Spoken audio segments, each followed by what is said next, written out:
Narito ang ibang balitang tinutukan ng 24 Oras Weekend. 4 ang sugatan na magkasunog sa residential area sa Makati City. Ilang mga nasunugan ang problemado dahil okupado ang evacuation center ng barangay dahil sa sunog noong isang buwan. Nakatutok si Jomer Apresto. Sa drone video na yan, kita ang lawak ng sunog sa D. Gomez Street, Barangay Tejero sa Makati City, pasado 1:00 ng madaling araw. Sa lakas ng apoy, nagtulong-tulong na ang mga residente sa lugar para apulahin ito.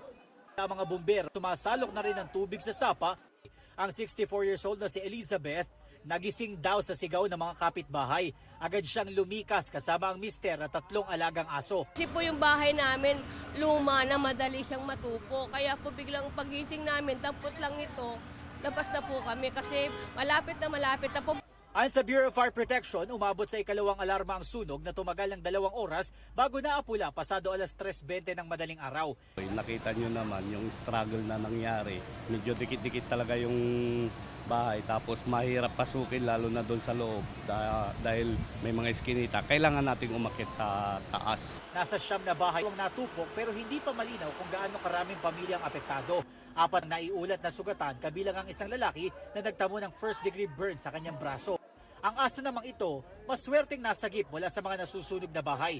Sabi ng BFP, aabot sa 4.8 million pesos ang halaga ng napinsalang ari-arian. Inaalam pa kung saan posibleng dalhin ang mga apektadong residente dahil okupado pa ang kanilang mga evacuation center matapos magkaroon din ng sunog sa kaparehong barangay noong nakaraang buwan. Patuloy pang iniimbestigahan kung ano ang pinagmulan ng apoy. Para sa GMA Integrated News, Jomer Apresto, nakatutok 24 oras.